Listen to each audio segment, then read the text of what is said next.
Os executivos brasileiros estão entre os mais resilientes do mundo, segundo a pesquisa do SAS, a Resiliency Rules, né, André? Comenta sobre os fatores que a gente pode atribuir a essa maior proporção de líderes com alta resiliência. Angélica, eu costumo falar que o Brasil já passou por uma série de situações em que os executivos tiveram que ser criativos e trabalhar de uma forma em que eles mantivessem a resiliência. Esse eu acho que é um dos fatores, as crises que nós tivemos, problemas de inflação, todas essas coisas. E um outro fator que eu entendo que seja bastante importante é o fato de que a gente acaba trabalhando com menos recursos. Então, com menos recursos, a gente tem que trabalhar de uma forma um pouco melhor para poder garantir a resiliência. E o brasileiro precisa se virar nos 30 muitas vezes, né, Rui? Isso passa na nossa história, como o André falou, do histórico de resiliência, mas não é só resiliência, então isso é aliado a outros fatores, que acho que a gente vai discutir um pouco melhor aqui, que influenciam na nossa capacidade de reagir a esse tipo de adversidade. A pesquisa também mostra uma discrepância entre o valor que líderes atribuem à resiliência e a avaliação deles em relação à resiliência das empresas para as quais eles trabalham. Como isso se explica? Isso é o que na pesquisa eles chamam de lacuna de resiliência, né? É justamente esse intervalo entre o que eles entendem como importante em termos de resiliência e o quanto que eles entendem que as empresas estão preparadas. E um dado que é importante é que quando a gente pega a pesquisa, o resultado global, os executivos globalmente entendem que esse gap, esse intervalo é um número em torno de 50%. No Brasil está um pouco melhor, em torno de 2/3 das empresas que estariam preparadas, né, para essa questão da resiliência. Mesmo assim, esse é um intervalo bastante grande quando a gente compara com o quanto que os executivos entendem que a resiliência é importante. E agora pensando nas boas práticas de líderes ditos resilientes, né? Com base nas conversas que vocês têm com esses executivos, quais são as boas práticas que eles utilizam? Eu acho que, fundamentalmente, a gente precisa utilizar inteligência. Para utilizar inteligência, dados e analytics são coisas importantes, a inteligência analítica, a forma de trabalhar os dados. A gente costuma dizer que, desde o advento do Big Data, as empresas começaram a acumular muitos dados para poder depois fazer um trabalho e tentar entender como aquilo ali poderia ajudar nos resultados das empresas, como poderia ajudar na forma de lidar com os clientes. Então, eu entendo que todo esse movimento foi feito para poder ajudar as empresas a manter esse grau de resiliência. E quais são os principais entraves que essas empresas enfrentam quando elas desenvolvem estratégias baseadas em resiliência e tentam utilizar a Analytics aí como aliado? Um dos entraves é custo. Apesar do custo ter sido reduzido bastante nos últimos anos, isso ainda é um fator que dificulta a utilização desses dados. Por isso que cada vez é mais importante que as empresas entendam quais são os dados que elas têm, trabalhe sobre esses dados para poder aproveitar exatamente aquilo que é relevante para poder ajudar nos seus negócios ou entender melhor os seus clientes. Sim, a curiosidade é um dos valores do SAS, está no rol aí de competências socioemocionais, né, que todo executivo precisa para prosperar, e também é uma das regras de resiliência, né? Fala um pouquinho sobre como a curiosidade pode contribuir para traçar estratégias baseadas em resiliência. Como você falou, isso é uma das regras do SAS, né, um dos valores que o SAS fomenta. E eu entendo o seguinte, a humanidade só evoluiu graças à curiosidade. Então, dentro do SAS, a gente procura estimular bastante isso. A gente tem prêmios que reconhecem a criatividade e a curiosidade das pessoas. E, de uma certa forma, esse fator, essa regra dentro da pesquisa que a gente fez, que é a curiosidade, ela está muito atrelada a outra regra, que é a regra da inovação. Então, a gente só consegue inovar se a gente for curioso, se a gente questionar as coisas que estão acontecendo e tentar utilizar a curiosidade para poder fomentar a inovação. Como a chamada alfabetização em dados pode contribuir para aumentar a resiliência de uma organização e a habilidade das pessoas para responder a desafios inesperados? Bom, eu gosto de pensar no conceito de alfabetização de dados mais como uma democratização do que você pode fazer com os dados, complementando o que o André já falou. Mais no sentido de prover esse tipo de habilidade para os mais diversos níveis da organização. Então, desde dos top executivos até os níveis mais operacionais, pensando que todo mundo, da sua forma, seja um PhD, seja um administrador, seja um engenheiro, seja um economista, tenha acesso ao mesmo tipo de análise, mas de acordo com a sua própria habilidade. Quando você provê isso e faz as pessoas entenderem a importância de você ter os seus dados e o que você vai fazer com eles no sentido de melhorar o seu negócio em si, e o que você vai agregar a esses dados para transformação em inteligência propriamente dita, aí sim você está usando a alfabetização de dados dentro da sua organização para superar e para ser resiliente propriamente dito. Um pouco do que o Rui está falando explica um termo que tem sido bastante utilizado, que as empresas procuram em soluções de inteligência analítica, que é o termo de no-code, low-code. Ou seja, as pessoas precisam ter uma forma de acessar os dados que elas não precisem saber programar para poder utilizar da melhor forma possível. Elas têm o conhecimento de negócio, mas elas têm um ambiente, uma plataforma em que elas podem buscar a informação ou buscar a inteligência sem precisar saber programação propriamente dita. E seria correto dizer que essa alfabetização em dados é determinante para o sucesso de uma estratégia de transformação digital? Eu acho que sim, são dois fatores. Primeiro, o processo da pandemia, ele acelerou muita coisa do que a gente sabe de transformação digital hoje em dia.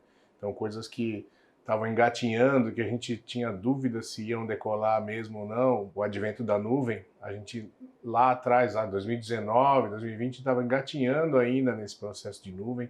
Muitas empresas tinham medo de colocar essas informações na nuvem. Hoje em dia é uma realidade, todo mundo faz isso. Quando você fala em alfabetização de dados, é uma coisa um pouquinho mais ampla.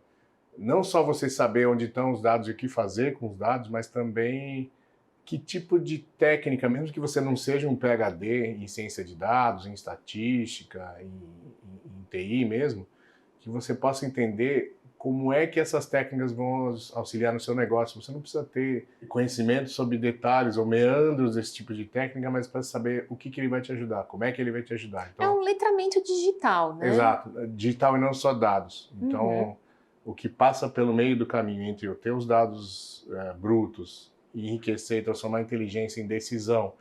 Se eu decidir certo ou errado, essa decisão vai retroalimentar esse ciclo e vai corrigir o conhecimento, as técnicas que eu utilizei e a coisa vai melhorando. Isso é feito automaticamente. Você pode ver aí coisas como o ChatGPT que não me deixa mentir. Está funcionando dessa forma. Pode ser todo um arcabouço que permita que pessoas de diferentes níveis da organização, diferentes áreas da organização, colaborem e retroalimentem esses modelos de dados ou de analíticos, mas isso pode ser feito automático também.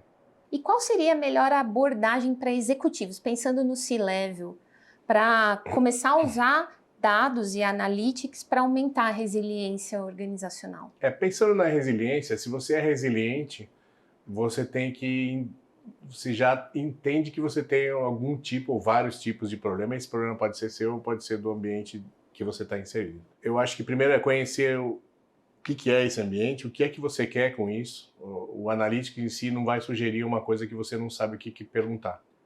Então não adianta, ainda não tem esse milagre. Mas ele vai te dar insights, que você pode ter com esses insights uma ideia do que você quer, e aí sim você vai saber o que perguntar para a sua organização.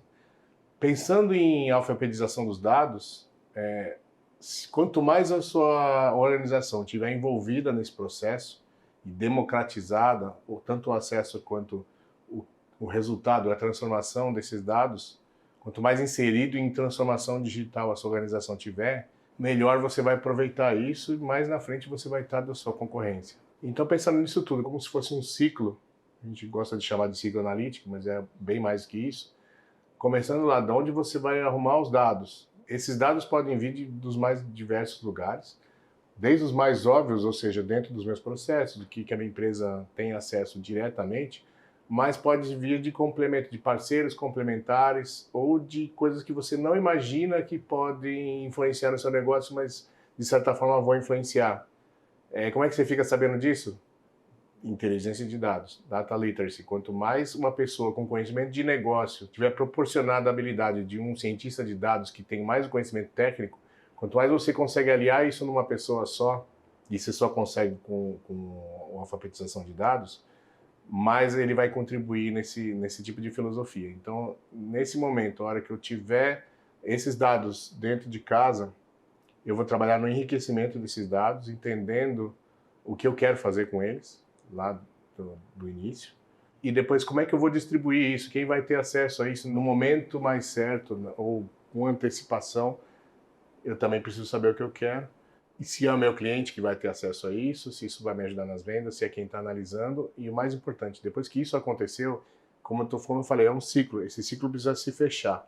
Então eu preciso medir os resultados e retroalimentar esse ciclo todo. Isso pode parecer um pouco óbvio, e até é, de certa forma, mas muita gente pensa que isso acabou por ali e vai para uma iniciativa nova sem promover o aprendizado de que você fez certo ou errado.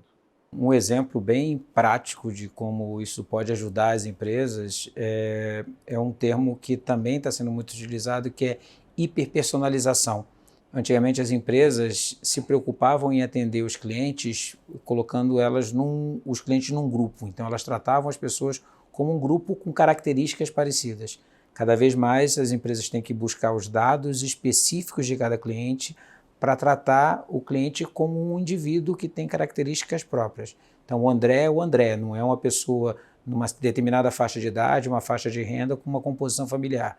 Ele passa a ser o André, que vai ter que ser atendido de uma forma hiperpersonalizada. Então, o executivo precisa se conscientizar de que, ao aplicar a hiperpersonalização, ele atrai e retém clientes, não? Sim, todo mundo tem isso, né? Você quer ser tratado como indivíduo. Cada vez mais as pessoas têm essa necessidade. Eu quero que a empresa que me atende, ela me reconheça, saiba quem eu sou. Essa é uma preocupação que as empresas têm que ter e é um dos casos em que a quantidade de dados, o trabalho com os dados vai ajudar no resultado final do negócio. Com base nas conversas de vocês com clientes que podem ser descritos como resilientes, compartilha com a gente boas práticas dessas empresas no que diz respeito ao uso de analytics para enfrentar situações adversas ou inesperadas. Tá. O André falou um pouquinho de clientes, mas eu queria dar um outro exemplo de um outro tipo de empresa que também se aproveita bastante do que a gente oferece para eles, que são as empresas de CPG, manufatura, de bens de consumo. Então imagina que você tem os seus processos de toda a sua cadeia de suprimentos bem controlada durante anos, e você sabe mais ou menos quanto você vai ter de vendas, porque você vem acompanhando, e você já tem um algoritmo que te responde quanto você tem que produzir para atender quanto você tem que vender, e isso também é um ciclo. Mas, de repente, acontece uma pandemia. Uma pandemia, por exemplo, que quebra todo o seu controle, e você para, e agora o que eu tenho que fazer? Eu tenho que repensar, recalcular tudo, só que esse cálculo de previsão de demanda, ele depende muito de um histórico. Quando é que você teve na história recente uma pandemia desse tamanho? Então eles tiveram que usar da inteligência artificial, de machine learning, técnicas diferentes para você entender como é que você poderia dar um reboot mesmo no seu controle da cadeia de suprimentos como um todo, principalmente na previsão de demanda, para entender como é que isso pode ser recomeçado para você ter o menor prejuízo possível, porque nesse caso, se você produz demais, você vai ficar com o produto sobrando em estoque, se for perecível, você nem tem essa opção. E se você produz de menos, você vai perder vendas e até espaço no mercado, porque o seu produto não vai estar na gôndola do supermercado, por exemplo. Então, algumas dessas empresas que são clientes nossos rapidamente entenderam isso e rapidamente reprocessaram, claro, com o conhecimento necessário. E aí, voltando para o tema de alfabetização de dados, é mais uma pessoa que tem muito conhecimento de negócio, que percebeu esse problema o mais rápido possível e que tinha à sua disposição mecanismos, ferramentas, soluções que podiam ajudá-la a fazer isso sem ter que perder mais tempo ainda, precioso nesse momento, para tentar achar alguém que pudesse entender daquele negócio e resolver aquele problema. Então, a alfabetização dos dados ele vem a diminuir essa lacuna entre quem conhece de negócio e quem conhece do techniquez, propriamente dito, e juntar isso num perfil só, ou então que você aproveita melhor o conhecimento de negócio das pessoas que já estão ali há anos. Esse é o fato. Você tem a resiliência, você quebrou por causa de um evento, acho que mais resiliência do que isso não é possível dentro de uma pandemia. Quem conseguiu se resolver nesse período vai sair muito mais forte, saiu muito mais forte, a gente está vendo.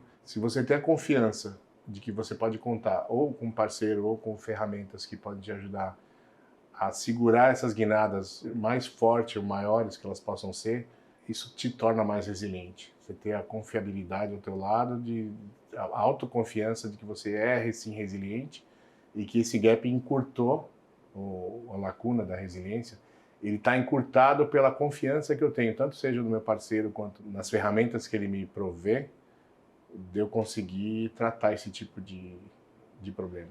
Assim eu viro resiliente. Seria correto dizer que entre as características dessas empresas resilientes está também a capacidade de trabalhar colaborativamente, não é isso, André? Sim, eu acho que isso é fundamental, ter um parceiro de negócios que consiga trabalhar, entender a necessidade do seu negócio e prover as ferramentas que sejam necessárias para você entender a melhor forma de trabalhar com os dados e dar um resultado que a empresa espera. Se vocês pudessem destacar uma das regras de resiliência como prioridade para que executivos sigam, qual seria e por quê? Eu diria a alfabetização de dados.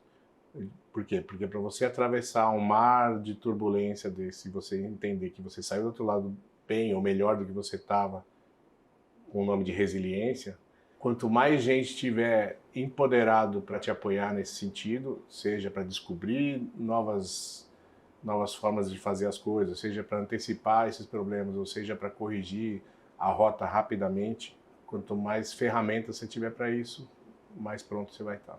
Então eu diria a alfabetização de dados, sem dúvida. A gente já falou um pouco de curiosidade e inovação. Eu acho que uma das regras, que é agilidade e velocidade, é importante porque o mercado, o mundo está se movendo de uma forma muito rápida. Então, quanto mais ágil você for para responder aos desafios que se apresentam para você, mais você tem chance de ter um posicionamento melhor ou reduzir esse intervalo, essa lacuna de resiliência que a gente falou. Agora, a outra regra que a gente não comentou, que eu acho que é extremamente importante, é equidade e responsabilidade. Isso tem sido discutido bastante com toda essa questão de inteligência artificial, o que é chamado Generative AI. Existe uma preocupação tremenda com o caminho que essa inteligência artificial vai levar às empresas. Então, o cuidado que tem que ter na análise dos dados para não perpetuar um viés, para não induzir algum tipo de preconceito na hora de analisar os dados, esse tema de equidade e responsabilidade é fundamental. Então, as empresas têm que prestar muita atenção, talvez não seja que vai dar, que seja a mais importante em termos de resultado, mas é importante em termos da imagem que a empresa tem perante o mercado. Perfeito, excelente. Muito obrigada.